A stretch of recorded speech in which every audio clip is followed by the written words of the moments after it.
Different type of program tonight. A compelling story would be an understatement. There's a lot of heartbreak here, but you need to see this.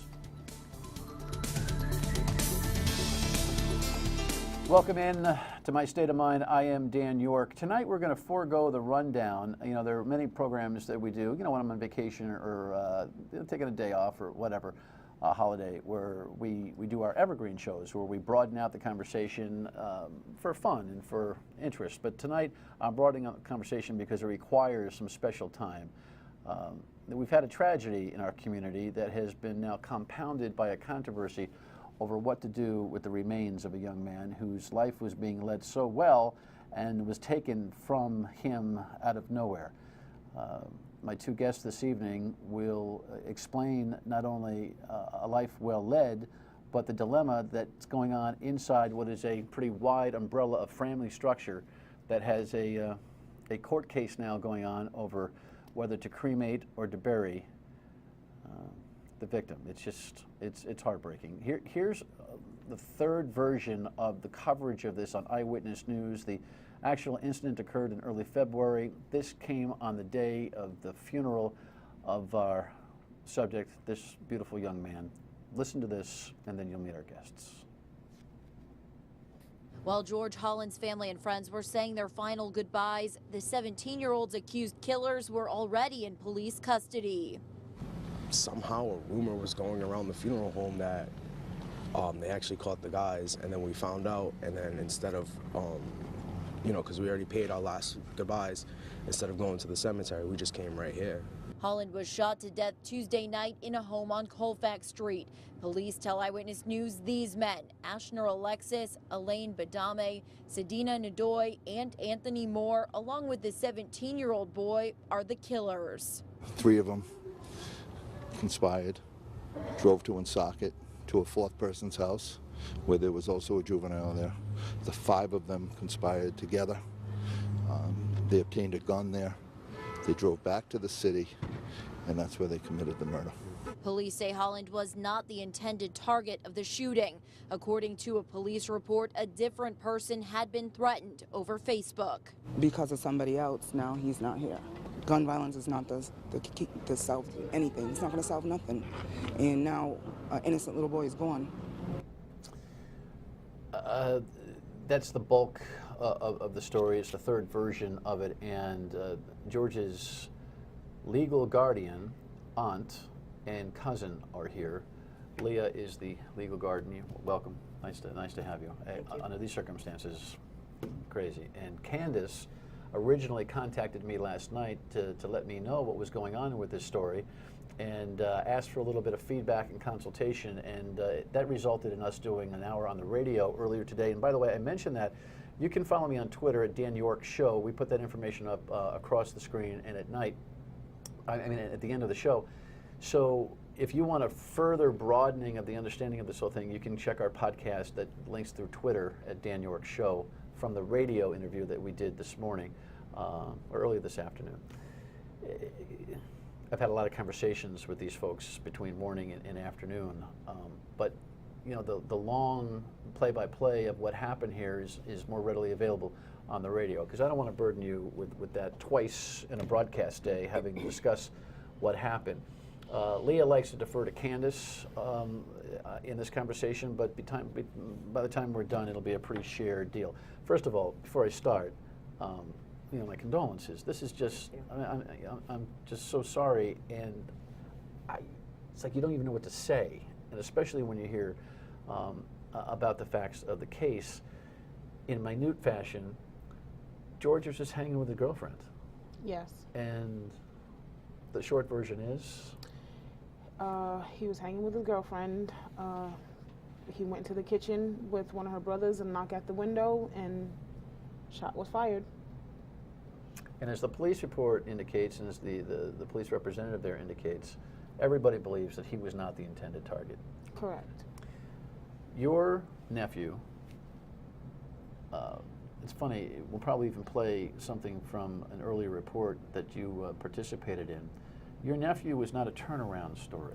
Right. You really want to make that clear. Right. This is not bad kids sort of getting better, Exactly. right? Exactly. Talk to me. He was never a bad kid.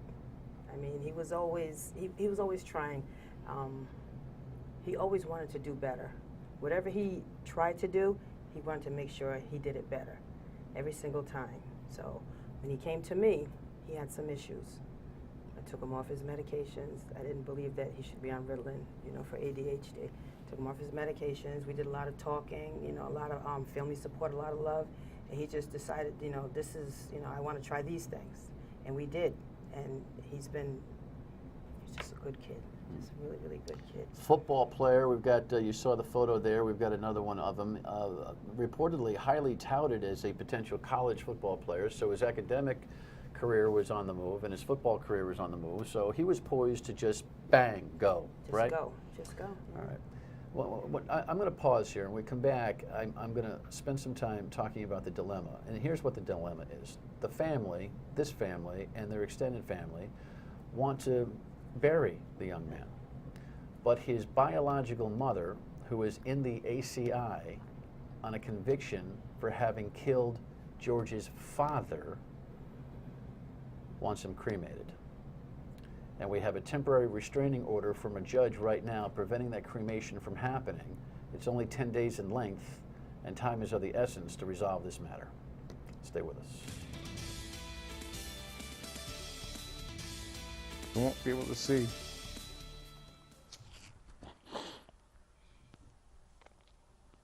The finished product that he was destined to be, and that was going to be something great. Holland was shot to death Tuesday night. Police tell Eyewitness News the 17-year-old was inside a home on Colfax Street when someone shot him through a window. This shouldn't have happened. You shoot through people's windows for what? Yeah, just awful. We're talking about the story of George Holland II, Jr., who lost his life on February 4th to a gunshot through a window in his girlfriend's house, and it's fairly evident that he was not the intended target. 5 individuals are in custody right now for this homicide, and the story has been chronicled both in all media. So check back with us if you want to. We're always online to see the whole show at WPRI.com. If you miss any portion of this discussion, you want to get a full context, and just in case you just tuned in.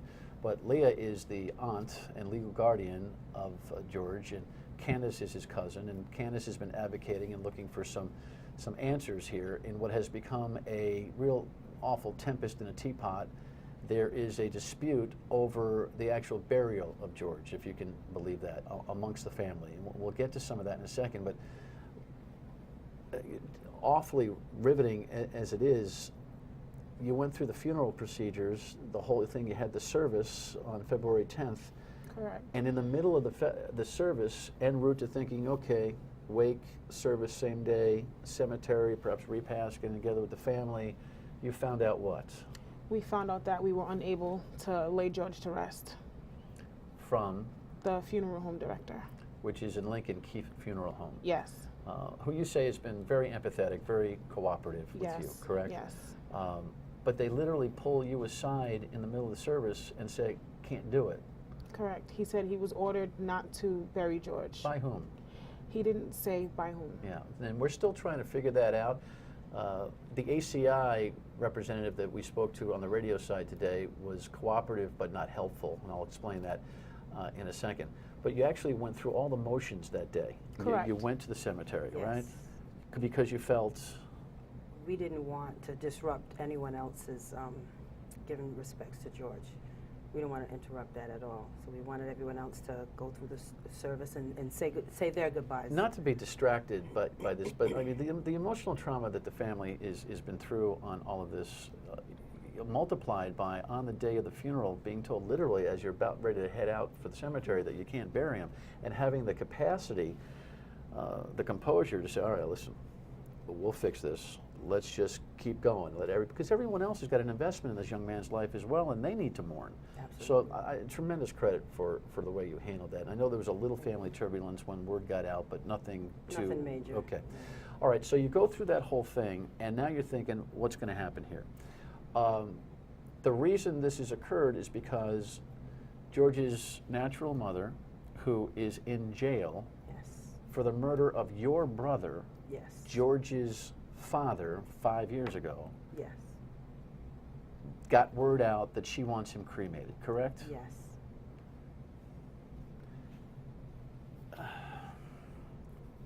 Short moment here. Your brother was killed. You like to answer this. You delegate this one. Your uncle was killed. Short answer. How? I mean, to consolidate the story. The story that we got was he came home, got into an argument with both his girlfriend and Shauna, and it ended, in death. Okay. She was convicted. She's in the ACI until at least 2019, Yes. I understand. And somehow she has sent word that, well, we can't speak for her, and if she's watching this or if her family member's watching this, as diplomatically as I can say, that side of the story is more than welcome here, even though I'm not really big on the exploiting human drama. But your word is that she's got a reason for it. What is it? She does not want to have to visit a headstone. Your intent is to bury George Jr. next to his dad, correct? Yes. You think that might be part of it? That she would have to I be think so. proximate to the headstone of the man she's convicted of killing? Correct. How has your family dealt with your brother's loss, this, and now the controversy of what to do with young George's remains? Prayer. We do a lot of praying and looking to God for guidance. We do a lot. And we just deal with it day by day. Just take every day one step at a time, So while you're in the middle of this craziness, you have the capacity to say, I got to go to court. Who told you to go to court? In the midst of all of this going on, I'm hearing so many different things that I don't know who. But I know I was guided. Yeah. You better go to court. Yeah, we have to go to court in order to get Well, the funeral home's got the pressure of cremation. Right. They're operating, as I understand the law to be, a legal guardian loses custodial rights at the death of the minor. Absolutely. And George Jr. was 17. Yes. Had he been 18, it might have been a different story. Right. So you learning that causes you to say, all right, I better get to court. And Kev, you've got a picture of the TRO. Judge Montalbano issued a temporary restraining order yesterday, correct? Correct. You went to court on your own, no lawyer in tow, No. and articulated the argument well enough that in a 5 to 10 minute period, Judge Montalbano issued a 10-day stay on the cremation, correct? Yes. Okay? Are you following this? So between now and the expiration of that cremation, of that order, we need a resolution here. Absolutely. Okay. I think you follow this. We'll come back and we'll spend some time talking about the rationale, the reason why, the arguments for, and frankly, if there's some legal brain in the audience that thinks that they can help this family, I want you to get in touch with me via my state of mind. Stay with us.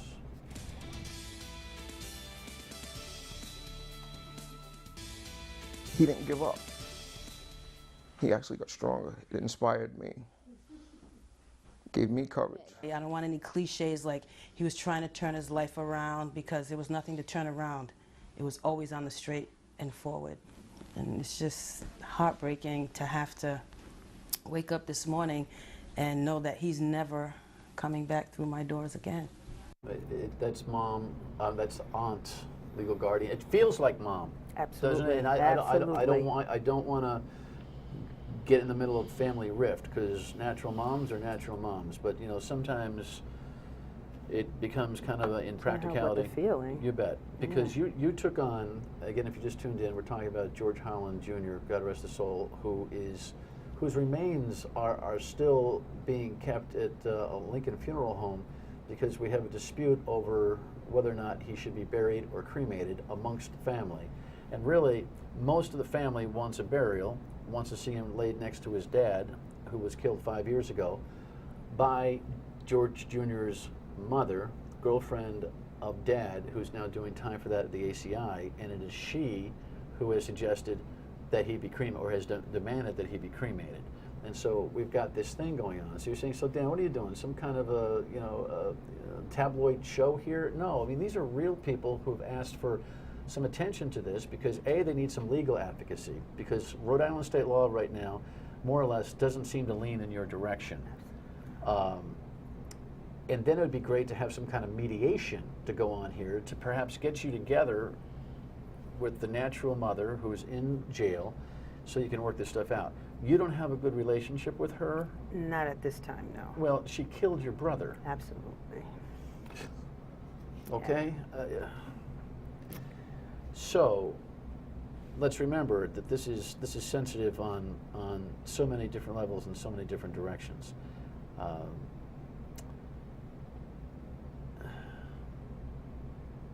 The family wants to bury young George.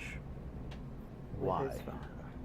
With his father. He loved his father, and he missed his dad. And we just heard from one of his uncles there as a bump in. Actually, the uncle there is the brother of natural mom, who was in the ACI, if you're following this.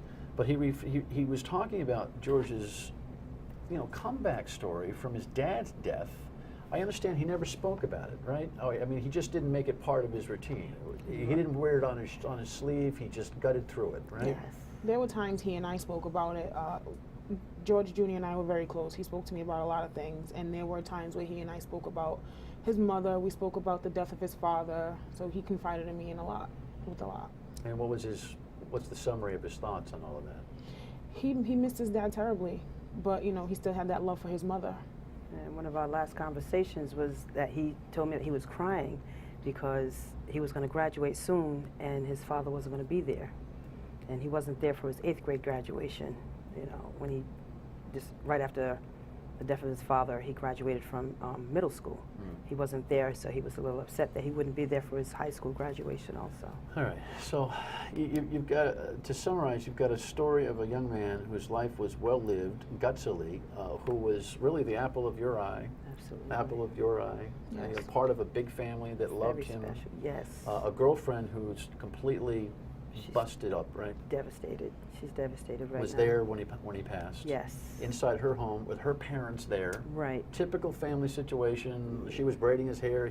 They fell asleep. Yeah. Bang at the window. Check it out. Boom. Gone. Still, though, living with the trauma of knowing that there was an intent for somebody else, maybe somebody in George's girlfriend's family. There's this whole big hullabaloo going on. I don't think we got to try that case here. We'll leave that to the investigators. But that's part of the trauma. At the end of the day, it seems to me that you need a lawyer. Now you've had 2 lawyers that you've spoken with. Yes. Neither one of them have given you a lot of confidence yet that you can argue this case and win it. Right. Yet, since we did the radio show today, I've already heard from at least one lawyer who says there are precedents where this whole thing may be able to work around. If this show generates some counsel, is it an affordability issue for you guys? Can you afford a lawyer? We can't afford a lawyer. No, so we need a pro bono. By the way, these are 2 working people. In case you're wondering, you work for the school department in Providence. 14 years. And you're a CNA. Yes. So I just want to make sure that everybody understands that this is a functioning, tax-paying, law-abiding family that has hit a road that is just unworthy of a bad novel. Yeah.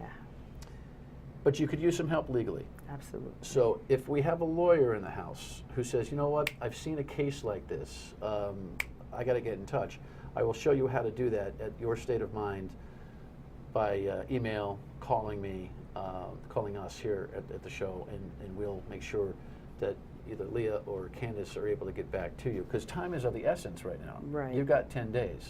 Well, Technically 9 now. 9 days. Yeah. And we got a holiday coming up and all that kind of stuff. You've got a cooperative funeral home. Yes. It feels bad for you. So they're not going to pull any triggers here. No. There are family members, perhaps watching now, who might be able to reach Shanna? On her side? Yes. Yeah.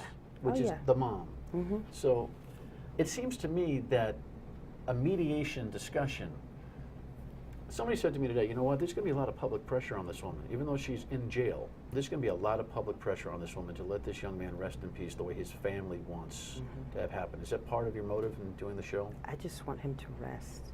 Any way you can have it happen. My goal is not to pressure her or have anybody pressure her or anything like that. I just would like for her to do the right thing.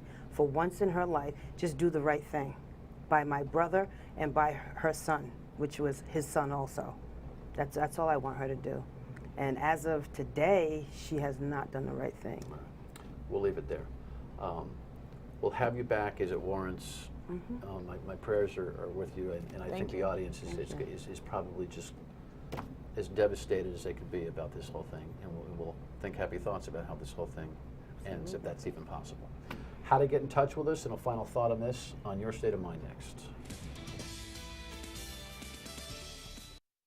You know, the tragedy of this George Holland story is clear. A young man who had a life ahead of him, a brilliant life ahead of him, that were just taken from him with no notice.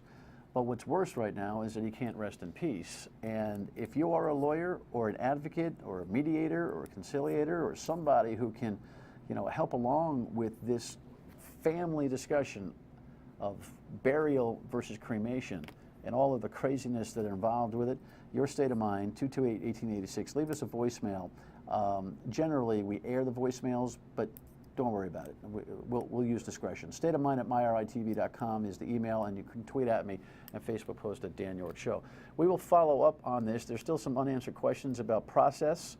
No doubt we'll follow up next week. I'm sure Eyewitness News will as well. Brother station, sister station, and we'll be back on Monday at 7:30 on My State of Mind. Say a prayer for this family. Good night.